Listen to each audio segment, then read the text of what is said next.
Preparing to stream the meeting from Zoom to YouTube. I hope it catches my song because I feel like it's brilliant. Your song is good. Okay. Hey now.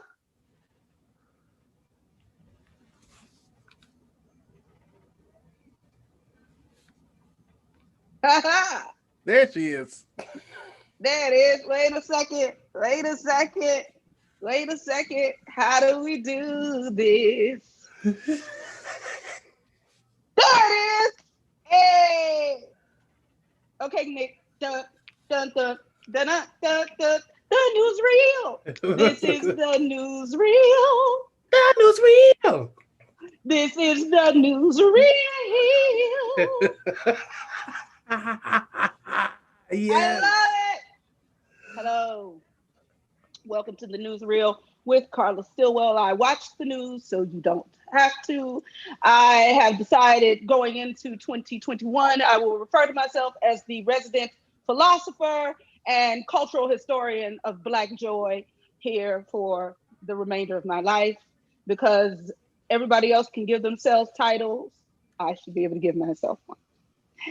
I hope you all are here. I'd like to introduce you to my peoples, my theater son, my co-host, my confidant,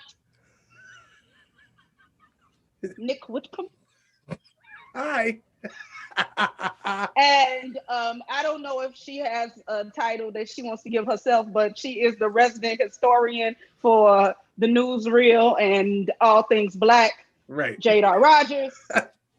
Professor Jade, if you're nasty. Yeah. Please, if you are watching this and you are interested in sharing the truth,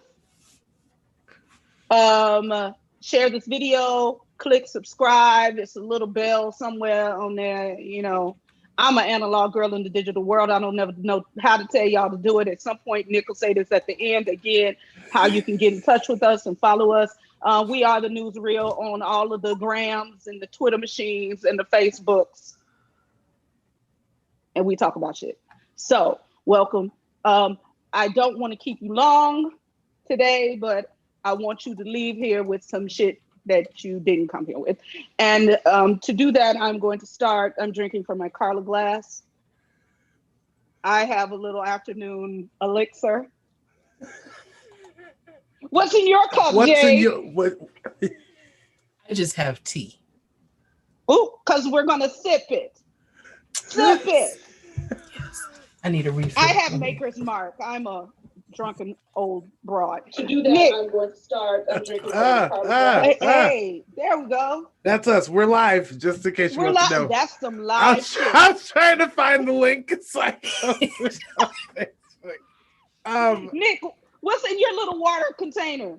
Water. There's a lot of ice and actually, so I moved back to Omaha and I have a fridge with ice and water on it. And it's probably the best thing that's ever happened to me. So I drink water like it's my job. I'm like, ice water, like, which is good. It is my job to stay hydrated, but like, this is luxury. Like, I never thought I'd be here, and here we are. Well, the title of today's show is Civil War 2020. How did we get to this fucked up place in America again? So one of the things that I wanted to always do with the newsreel is to take what we're dealing with in our news every day and thread the needle for you so that mayhaps knowing history will keep us from continuing to repeat it as a country. So here's the thing. This is my theory. This is what I posit to my esteemed guest. We have been at civil war for the last 4.5, 5 years. That half of the country believes one thing.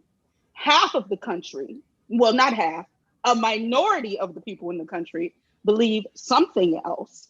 And that minority happens to be the minority that holds the money and the power. And that minority has spent the last 4.5, 5 years actively, and we can go back to Barack's administration, but we'll talk about when it got overt, when that monkey came down the escalator and started calling folks rapists and shit. We'll talk about when it got real. Has spent the last 4.5, 5 years actively trying to oppress the majority vote, trying to suppress the majority vote, oppress the majority of people of color, to steal the wealth, to steal elections, to gerrymander and steal territories, to steal and corrupt public lands and waterways. And I posit, and ignore science to the point that almost 9 million people have been infected with a deadly virus, and 315 plus thousand of those people are dead. During America's Civil War, I believe I saw a number that historians agree on, that it was that 622,000 Americans died during the Civil War. We are in the middle of this pandemic, and we have already lost 315,000 people. And during the Civil War, there was no pandemic.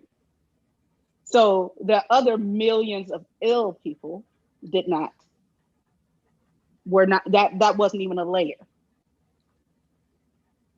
During the Civil War, more slaves died than the soldiers. And hey, I'm just a little black girl to do theater. And this is why I bring on the resident historian, Jade R. Rogers. Professor Jade, if you're nasty. Jade. Yes. I'm going to be quiet for a moment and allow you to address these points that I posited. Because I mayhaps be wrong. I went to school to write plays and do plays and shit. I didn't go to school. You got degrees. So you tell me, what happened to kick off America's Civil War? Well, I mean, really.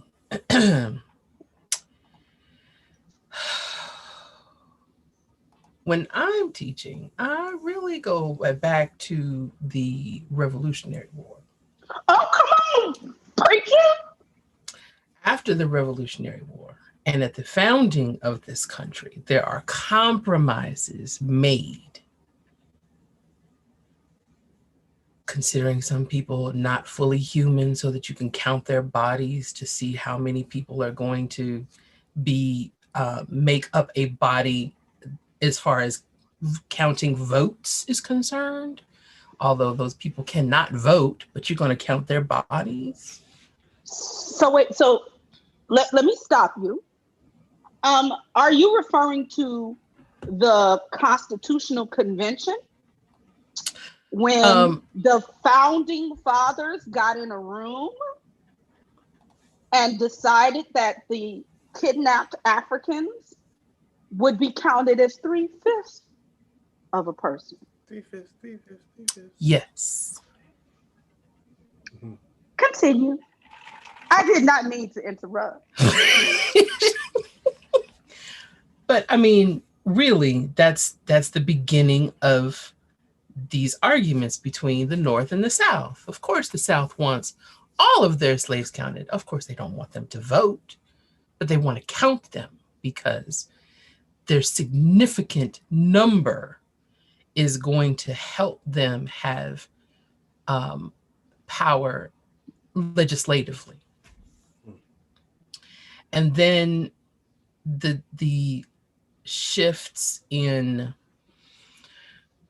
what states get to be slave states, which ones get to choose, and then there's more compromises.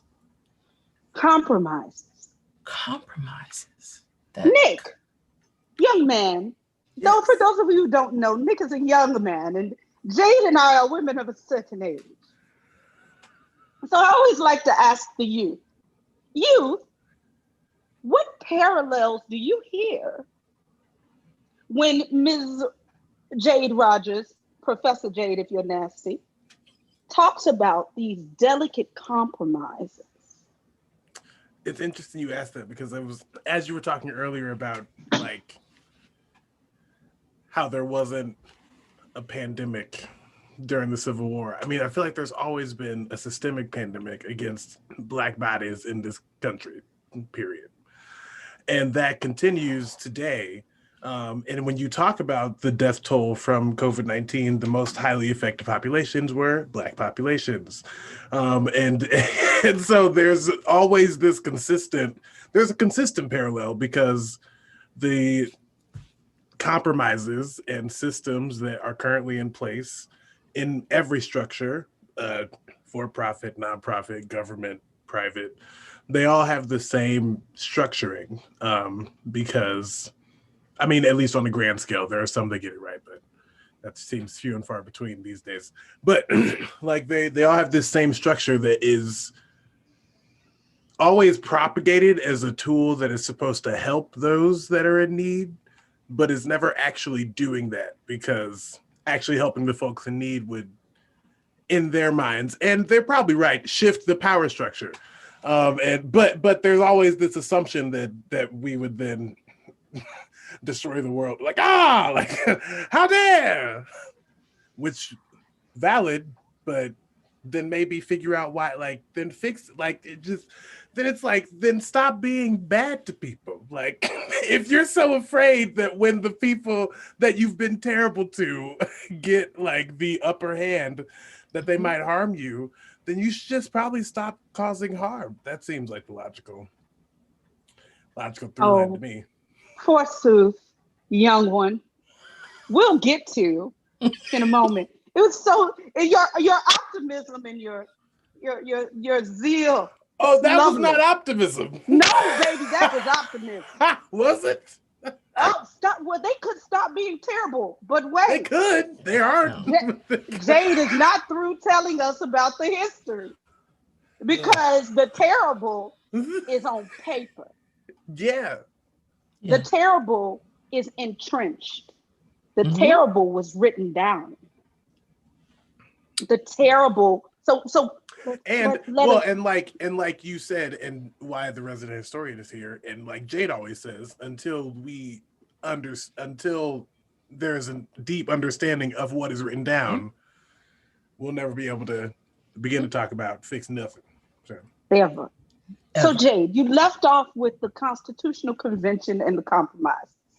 Continue. Yeah, I mean, from there, there's I like to look at the compromises that are going to be made so that people feel like, okay, we're good, right? We all going to be together, right?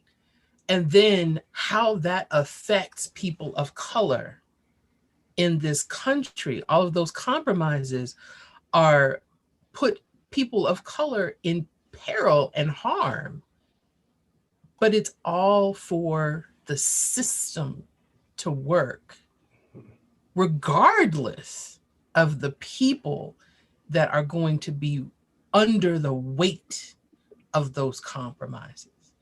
So you have the compromises that are going to be made to make sure that this democratic system works, America works, and we are united. And then as you have territory that opens up, that is just taking more people's land, because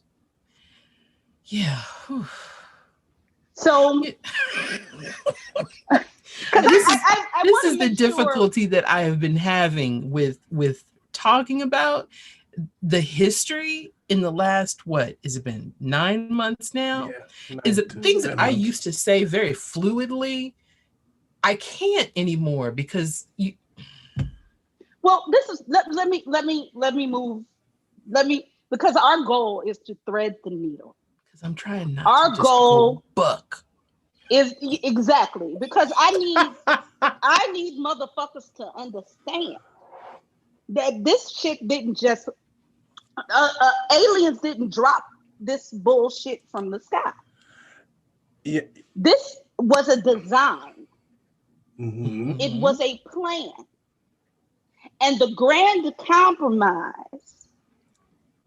has always been renegotiated based on white people, rich white people retaining power, and poor white people being grateful that they ain't niggas and they ain't Indians. Mm-hmm. This has been the compromise. Has always been to placate and retain power. Placate the poor whites so they don't realize the sleight of hand and the magic that's happening. Mm-hmm. So that the 1% can keep their wealth. The grand compromise is always renegotiated from, what is that? There is an African proverb that says, and I never get it right, that the lion will always, it's something about the lion will, when the lion writes history, he will always be the victor. Mm-hmm. We don't never ask the motherfucking gazelles and the zebras and shit what the fuck they thought on the Serengeti. Okay, I found it. Until the lions have their own historians, the history of the hunt will always glorify the hunter. It's a quote by Chinua Achebe. It's okay. So, same thing. Mm-hmm. It's the hierarchy. Until the hunted gets to speak freely, the hunter will always talk about how it was necessary to kill the lion because the lion was killing their cows. Right? So fast forward to we'll call it the Harriet Tubman era, right? When there were Negroes that had defected to the North and were like, this slave shit is wrong. We were oppressed. And it was famous coloreds running, saving folks, and going to the North. And the hunted was able to tell their story. Mm-hmm. Jay, one of the things that bothers me is the glorification. The deification of Abraham Lincoln, as if the abolition of slavery was his point, as if the Civil War started. Don't hang your head, girl. We just getting started. We ain't been talking for 10 minutes. Now, what time we been on here? We ain't been on here but 15 minutes. You can't get this tired because the people need to know. Resident historian, Professor Jade, if you nasty, what was the economic impetus for the Civil War that opened the door for young Mr. Lincoln to use abolition as his poster for the Civil War? Well, I think that I don't know that. Well, first of all, the way that I frame it is the abolitionist movement and the people, the thing that frees African people in this country are African people themselves. The enslaved are due the most credit for their freedom because there would be no question if they were not running away. If they were content on those plantations working, we would still be there. But they were not. They saw themselves as more. They saw themselves as worthy of love of God. And they knew that this is not the way that I'm supposed to be living my life. I am gone. They voted with their feet. They're the ones that make the abolitionist movement work. See, this is why Nick and I need to keep folding you into theater shit. Go back. Say that again. They voted what? Yeah. For the people in the back that may have missed it, I want you to say that one more time. Because this is a term that we talk about when Black people show up at the polls in droves. You've heard this term on the news. You people who watching the news, you've heard people say, America voted with their feet. Yeah. Come on, continue. I didn't mean to interrupt. I just need the people in the back, in the cheap seats, don't be to be able to listening hear the first time. They just gotta lean in. Lean in. All right. Yeah. So yeah, they voted with their feet. They voted with their feet. They were running. They were running against all odds. I was talking about somebody making a journey, and I was looking on the map in Maryland where they, the plantation where they were not living, where they escaped from, and the journey that they made to Pennsylvania. And looking at the terrain that they had to cross in order to do that in Maryland with all the waterways and mountains on one side. And you can do this by yourself? Listen, raise your hand if you've ever flown over Baltimore. Lived in Baltimore. If you fly over Baltimore, because Maryland was a what? Slave state. Now, we don't even think about that. But I encourage these people that will view this to go and look at a map of slave states and lay it on top of our map today. If you fly over Baltimore, like there are a lot of nature, like if you like me and you watch the Discovery Channel a lot, you see a lot about Florida. You see a lot about the swamps of Florida. You see a lot about the lowlands and the swamps in Louisiana and South Kakalaki. But Maryland was a slave state. And if you fly over it, or if you want to Google, go look at a map. When Jade is talking about the terrain, these are swamps. These are islands. This is inhumane, inhospitable territory. Like, for somebody to decide, I'm gonna leave Mississippi. Right. I'm gonna leave Alabama. I'm gonna leave Arkansas.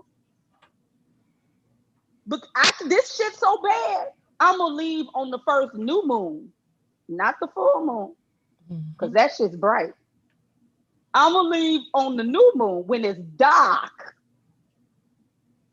and run through this shit and rub myself in animal dung so the dogs don't catch me. Didn't mean to interrupt, baby. I'm just threading the needle. Continue. That's all right. It's just, you look at, I think we take so much for granted. That the Underground Railroad and they ran. What does that look like? That's what I was gonna say, is that there's, much like I think the Middle Passage and everything that came before it, we don't want to talk about it. We have no interest in really digging into those wounds, because it's intense, and just to fathom what that idea even is and how that connects to my literal existence is just and then to push back on you. No, I'm gonna push back on you. And not pushing back on you, but just pushing back on the idea. It's not that we don't want to talk about it. We, especially we Black people, have been told that that's your shame. That's not who you are. You are all kings and queens. You shouldn't talk about it. We have been conditioned that talking about our oppression, and we've been conditioned by the oppressor, that talking about the way in which the oppressor destroyed and mutilated us is shameful. Mm-hmm. And that we should not stand in the, much like Jews do with the Holocaust, we should not stand in our power. You did something horrible to me. You know what? Here's a parallel. This is my analogy. Jewish people are like 2020 rape victims. I can get on the stand and the whole world knows that I should be listened to. Whether they believe it or not, there has been a precedent set that I should be able to say that I was raped. The African and the indigenous are like 1965 rape victims. We have been conditioned that it was our fault. Our virtue was taken because we gave it up. It is shameful. And if we could just do things differently and be more of a woman, then we would get the privilege of full humanity. Mm-hmm. Ooh. I didn't mean to preach that sermon.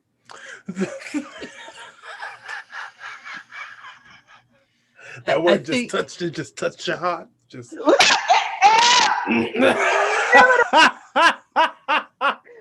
and agree. Touch and agree.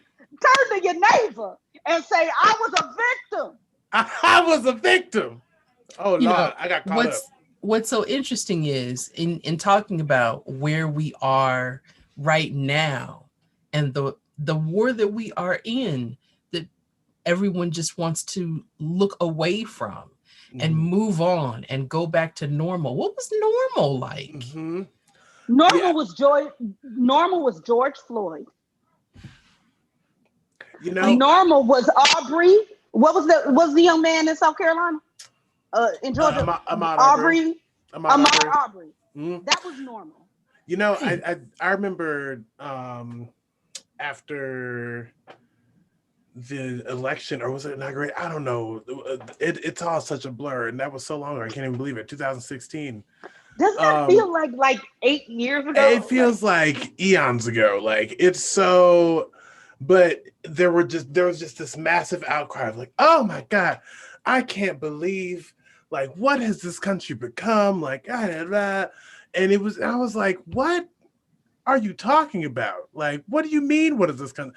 And what's frustrating is that was like most of the folks that live on my social media that are white would call themselves liberal. So this is coming from like folks that are on the right side, right? Like this is the group of people that are educated, that know the history, that understand the policy, that like are like, like I watch CNN, you know, like, so I know exactly what's happening.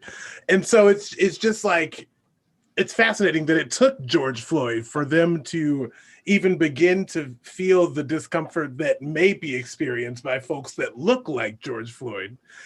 And then that lasted for a little longer than it usually does. And we still have some email signatures, but like across the board, we're back to normal. Like that, like I think that like in a lot, we are back to normal.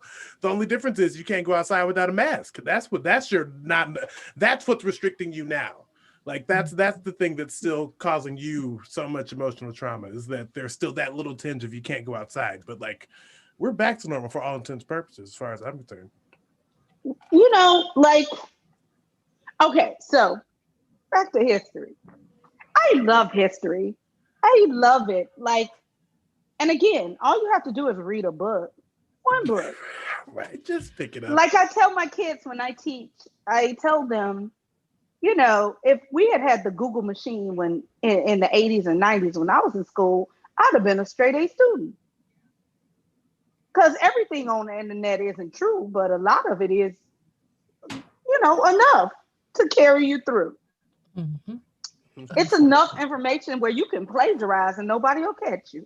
How the fuck y'all feeling? Anyway. I still catch them. But go ahead. You know what? But you are old school Dewey Decimal System motherfucker. Like you are library motherfucker. I'm sorry, like, not an old school Dewey Decimal motherfucker. 385.001. What book that is? What book that is? I think that's the Black History section. Me and Jade listen. Me and Jade had microfiche. That's probably completely wrong. It's just the first thing came to Me and Jade had microfiche. Like we had to go, take out we had to get an appointment to go to the library to take out a film and go look at news articles, man. My first real job was in a library because I was like, I need to be right here anyway. With all the books. Yep. With the books. Mm-hmm. Abolition was used as a tool because every war needs its propaganda, right? Mm-hmm. And there needs to be a reason that's not economic. So Jay, this is the lightning round. I'm gonna talk and you're gonna stop me when I tell a lie. This is a lightning round. Like this is part of the thing. This is a lightning round. You are gonna stop me when I lie. Okay. Between 1619 and 1860, I want to say the 1840s, 50s. No, I'm going to say the 1860s. The people that owned land in the South and owned the tobacco, sugar, cotton fields made side deals with Europe to sell their products directly and make money with the Europeans without paying taxes to the United States government. True or false? I think that's true. And it was a lot of cotton because Europe was trying to go to England. They were trying to go to Egypt and India for their cotton. Yeah. Ooh, who read a book? So Abraham Lincoln in the 1840s, 50s, 60s, the North had a horrible, terrible, despicable economy and nobody was making any money. And the South was making a bunch of money. True or false? The North was still making money. The majority of what would be, I guess, the elite wealthy are going to be in the South because of those cotton, sugar, tobacco, indigo, rice plantations. Okay, so is it fair to say that the American economy, when Abraham Lincoln got into office and ran for office, was not doing well? I think for some, but I think that slavery was the price of enslaved people was going up. And there wasn't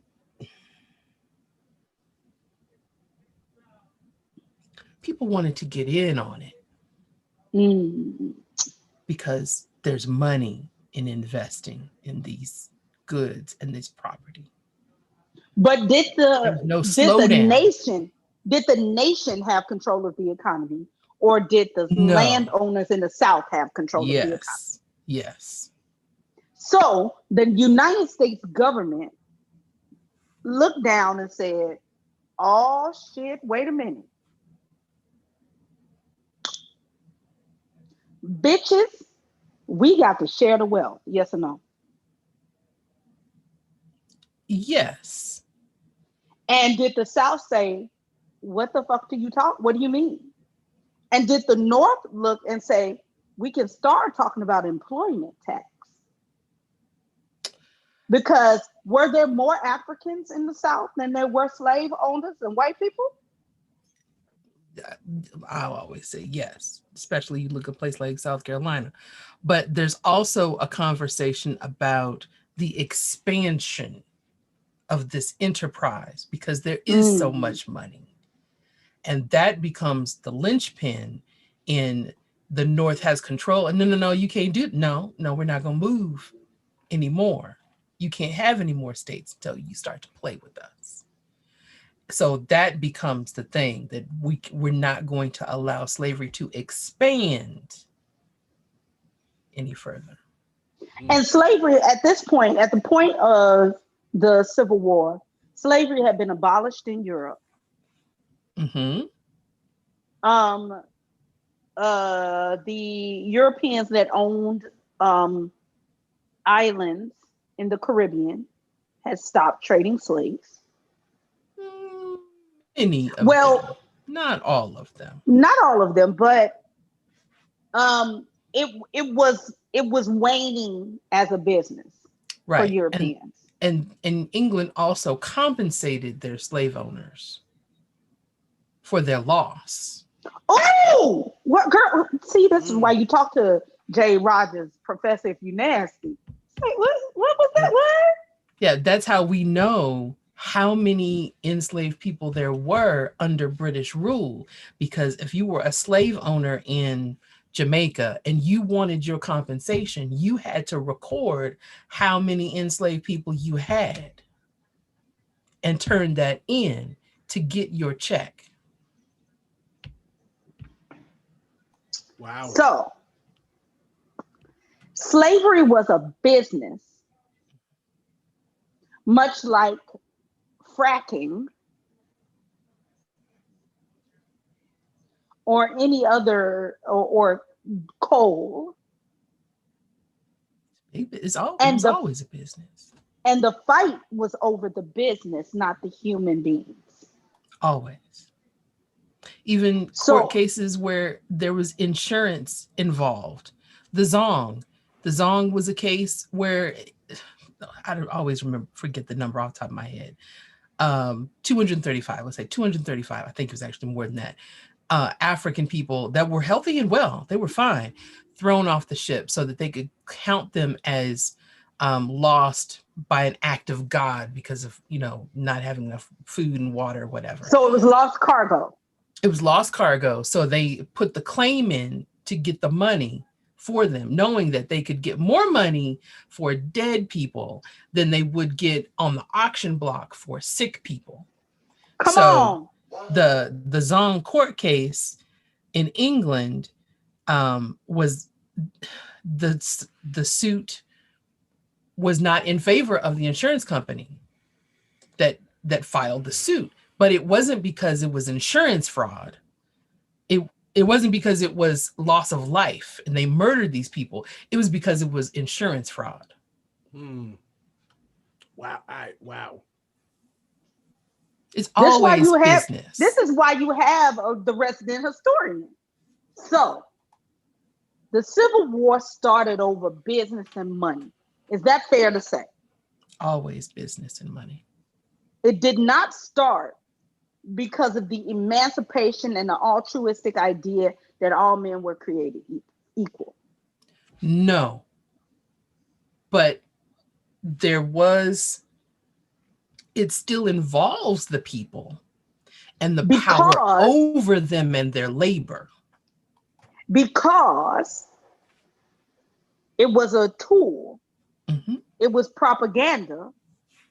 It was a bend that let well-meaning liberal whites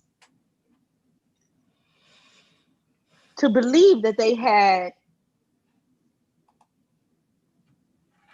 a moral high ground. Yes. And yes. I want to say yes and no. But what's only the no? because What literally, what was the no? We because what we're trying to do again is thread the needle and get people to December 20th, 2020 and how we got here. Right. the Civil War, and well, let's talk about just the abolitionist movement. Mm-hmm. So the abolitionist movement, you have basically different buckets of people as a part of this movement. You have the enslaved people themselves that are running. You have the enslaved people that have established themselves in free states or Canada because they are not safe anywhere, because they can be picked up anywhere. No Black life is safe in the North. Pause, just real pause, and don't lose your thought. Our No, I knew next that was going to show be a will pause. be about defunding the police and why it is a historical act of justice and not a slogan, and the history of Karen, how we got the white bitch that called the police on the motherfucker watching the birds. These are our next two shows, and they are directly related to the rest of this conversation. Proceed. Okay, I don't remember where I was. Oh, wait a minute. The buckets. So the buckets of abolitionists, you have the Black people that are helping other Black people. And then you have white people in different buckets. Because you have, although they are all considered abolitionists, you have some that are very radical and believe that Black people should have all of the freedoms and enjoy all of the privileges that white people enjoy in America. Jim So Brown full, slash Bernie Sanders. so full rights as citizens and seen as human beings. But then you have the other abolitionists that really just want Black people out of this country. So they set up shop in Liberia. No, we want to free you because it makes us feel bad. And I'm afraid of Mitt going to Romney. hell. But you need to leave so that I don't even have to look at you anymore. And then you have the other ones that, well, slavery is wrong on a moral issue, and so you should be free. But that does not mean that I should be able to have to, show you respect or give you privileges or rights.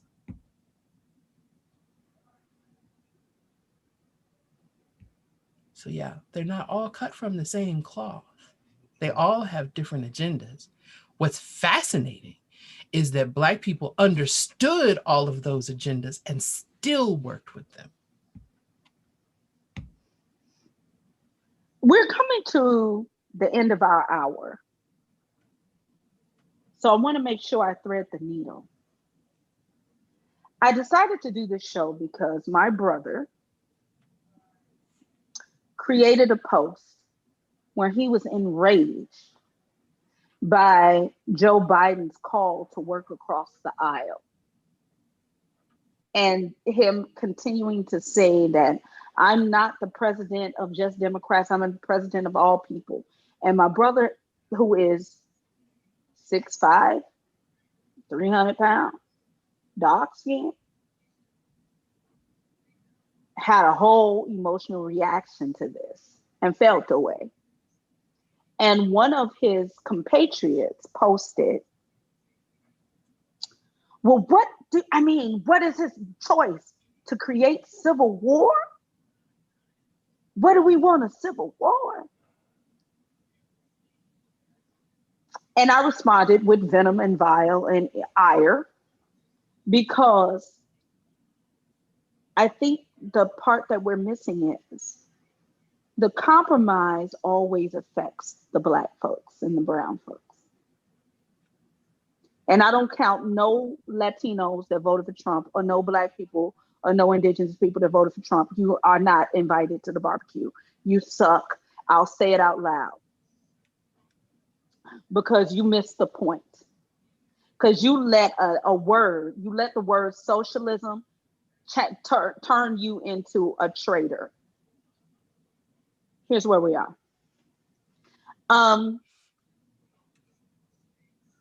The compromise has always backfired on the people that were most affected by the laws and the rules and the plan. And the compromise has never worked for us. So to say that you are going to work across the aisle for 74 million people who voted for a regime that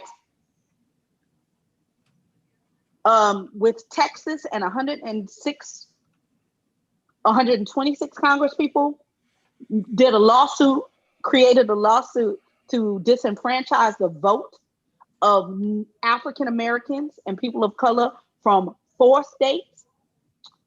The fact that you want to work across the aisle with people who are now, as we speak, actively trying to undermine the vote and steal the election because it's not what they want. The fact that you want to work across the aisle with people who are okay with what happened to Breonna Taylor, what happened to Ahmaud Arbery, what happened to George Floyd. I can't even keep the names straight. And I'm a Negro that looks, right? The fact that you want to lay down and you want to compromise and find a middle ground with people who are comfortable with my demise is historic. It's historic in that it has happened before. It is historic in that it has destroyed this country. Germany did maybe many things right, but the one thing we know they did right was after World War II, they put their foot down about what was appropriate to be a German citizen. Mm-hmm. The people that created the treason, the people that started the war, the people that enslaved, terrorists were vilified. The nation made sure that it was clear that this is language that we can never use again because it's toxic, it's dangerous, and it will get us back to the same place. That these people need to be censured, prosecuted, destroyed. The fact that there's a conversation about how these motherfucking senators, some of them who are not even, that signed this shit, have not even been sworn in for their new term.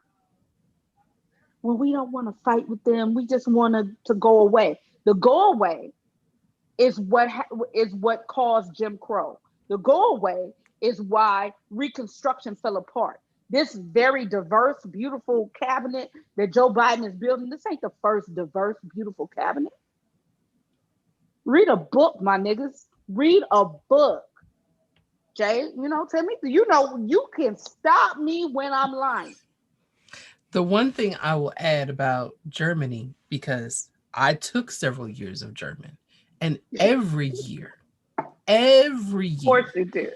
in every textbook, we spend almost a quarter of our time learning that German history of what the Nazis did. It is inbred in their education. You will understand how this started, what happened, and what we did to make sure it does not happen again.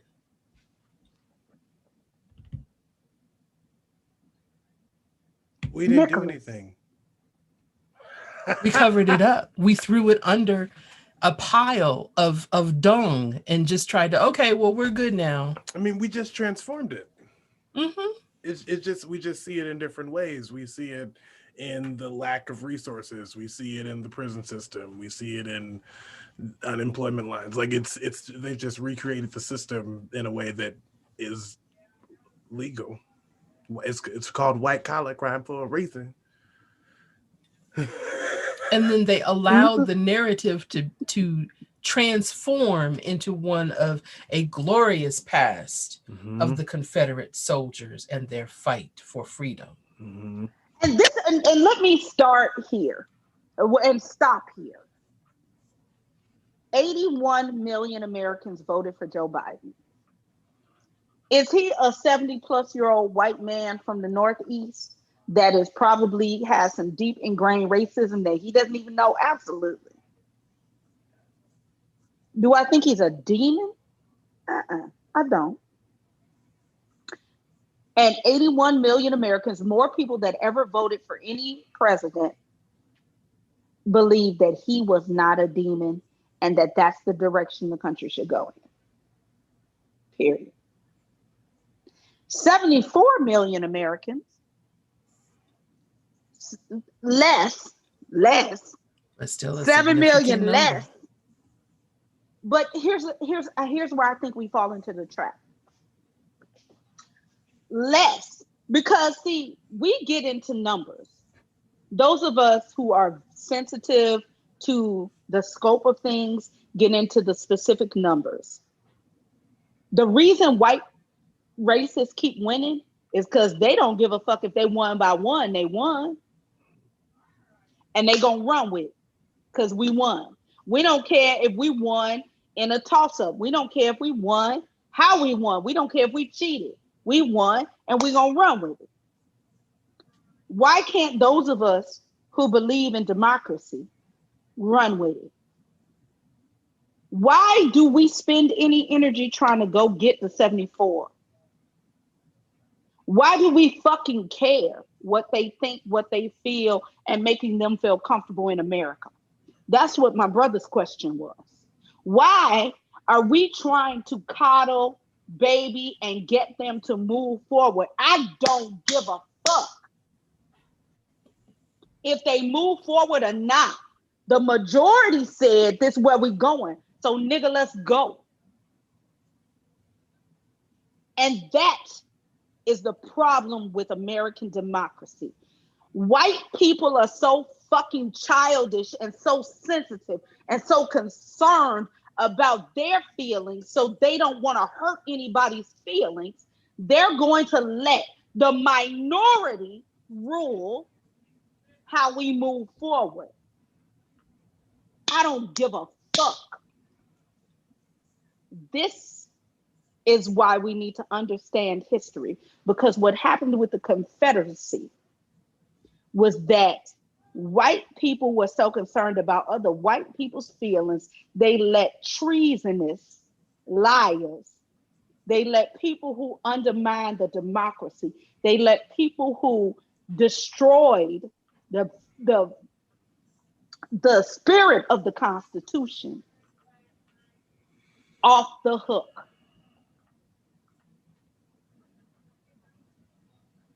The reason we're dealing with the racism we're dealing with in this moment is because of the Southern deal, because of the 1950s, 60s motherfucking Nixonian Republicans that decided they were going to win by any means necessary. Jay, stop me when I'm lying. The Southern strategy was, oh, when people talk about Republican, that was the party of Lincoln. Fuck you. No, the Republican Party we're dealing with now was the party of Nixon. These motherfuckers got together and decided the only way we can win races is to talk to all these disenfranchised, toothless ass motherfuckers up in the hills, these crackers that have never had a shot. They ain't never gonna get a shot because we're not gonna give them a shot, but they think niggas did it. So we're going to feed into the racism. Stop me when I'm lying, because you know I just went to school to learn how to do plays. See, but even in that education, you learn that's true because those are the stories that we tell. Like that's the even more fascinating part is that like black people only win awards when they tell these stories. Like I only get recognized for my talent when I show you the trauma that you don't want to see, but I must know because it's my career to act it out for you. Like, and it's like, how then do you turn around and be like, but that was just a story based on what? Reality, fool. What are you talking about? Like, so if we're not having a conversation about fuck Nixon, fuck Reagan, fuck any Republican since the early 60s, if we're not talking about the fact that there was a plan to flame the fuels of racist rhetoric because niggas, because white folks was mad and feeling because they wasted, because it's a bunch of white people in America that wasted their white privilege and didn't go to college and didn't do the shit that they was set up to do. And the Republican Party saw a window If we're not going to talk about that, then what are we doing? Ronald Reagan was not a savior. He was a racist that was being played by Nixon. That, and I don't like to get into conspiracies, but the mob tells whole stories. Old mobsters tell whole stories about they owned all of those motherfuckers. Because of the money. It's all about money. Always has been. So it always has been. It will always be about capital. And the fact that we're having this conversation now has absolutely nothing to do with these altruistic ideas of fairness and it has everything to do with the coin. And the two white people that got money keeping their coins. And the four white people that don't have no money not asking no questions about their coins. And the rest of us just waiting, just hoping we don't get shot in our apartment while we sleep.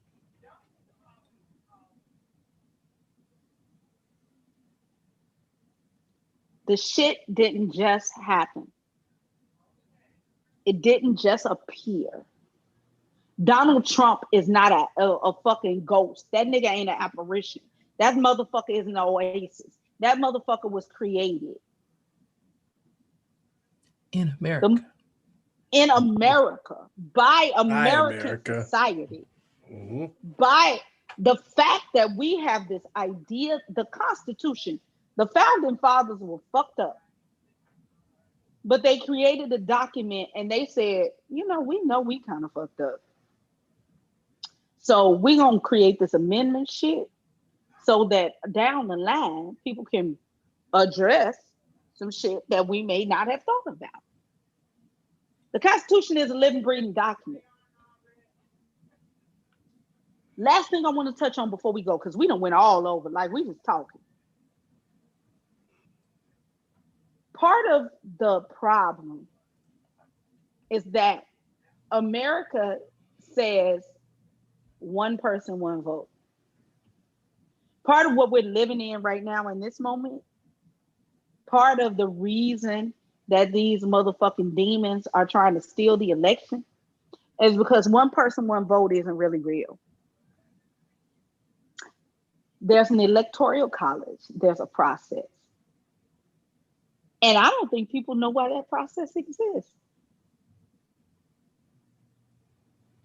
Jay, why is that 72 days between the election and the inauguration? Why it exists, Professor Jade, if you nasty? I will let you take that one. But no, people don't understand why it exists, and they don't understand that after you vote in November, we have become very comfortable thinking that, oh, we're done. No, we're not done. Okay, go. I'm gonna let you go. This is why Jay's letting me go. Because Jay will talk about this shit for 2.5 hours and we all need to go make dinner. Because she gonna get into the weeds. But I'm a regular black girl from Southside Chicago. So I'm gonna tell you what it was. This is what it was. It was to give people time. First of all, the Capitol was not in DC, it was in Philadelphia. Because DC was not the capital. And the District of Columbia would have been a state if it wasn't so many black people. And there was so many black people there because the District of Columbia was a slave institution. And it was only the White House. We wouldn't have the White House, the Capitol, none of that shit if it wasn't for slaves built in. And so it was so many slaves there. And then now it's a district. It's not a state. And it should be a whole fucking state. Don't get me started on that. That's another show. It was basically a huge slave market, but anyway, go ahead. DC was a huge slave market. It was a port. They sold slaves out of all that. Anyway, this is why one of our next shows, we're going to put up the slave map. We're going to put up the slave state map. So what had happened was there were all of these territories. None of them were west of Chicago. BT dubs. Chicago, the reason they call us the Midwest is because back then we was the West. All the rest of that shit was native land or owned by some motherfucking Portuguese. Anyway, people, there were no trains, there were no buses. People had to migrate from their territories to Philadelphia, to the capital, to vote. People had to walk it, horseback it, right? So whoever the president or whoever the elected officials were had to get there. They created a system where the whole town couldn't go do they one person, one vote, right? Motherfuckers had cows they had to milk, steer they had to wrangle, shit had to happen. So each territory would elect a representative to go and speak for them. And that was the electoral college. And most of the people couldn't read, no way. Yeah, you know what? This is why I don't like black people, because they whisper shit. They couldn't. Most people weren't literate. So it took time. So this 72 days that we're dealing with, where this motherfucker has the opportunity to try to steal the election, to try to do all this shit, to change the military, to start a coup, that we're like, why is this taking so long? Because we need another constitutional convention, because it shouldn't take this fucking long, because it doesn't need to take this long now, because there was a reason it took this long in 1700s. Yeah, I feel like especially this year with with everything being at home, I was sitting thinking about the DNC and the RNC. I was like really, like, y'all spent money on this right now, like right now in this moment, like you're gonna give us this show about how much you care about people while literally using dollars to not do anything for those people, and instead get cameras sent to everyone's home and get lights sent to everyone's home and buy 3 hours of commercialist television on 4 nights. And like it was just like this. I was like, I mean, I've always thought it was ridiculous. I was like, why is this, like, what is happening? Like, why are we here for so long? We are here for so long because we used to have to be here for so long. Cut it because down. It took that long to share information. But in a motherfucking situation where I can Zoom this right now and we're live on YouTube, and tomorrow when we repost this shit on the medias, it'll be old news. We don't need that. But that's why I advocate for a new constitutional convention, because there are some amendments that need to be made. Goonie Goo Goo, Abubakar Jones, the Bears just beat the Vikings, and I'm going to bed. I love y'all. Thank you so much. This was awesome. And next week there'll be another one, and I think Professor Jade, if you're nasty, I don't know if you'll be around, but I think next week we're going to do the history of Karen. So you have 7 days to think on it, sis. I love y'all. Good night. Good night. There we go.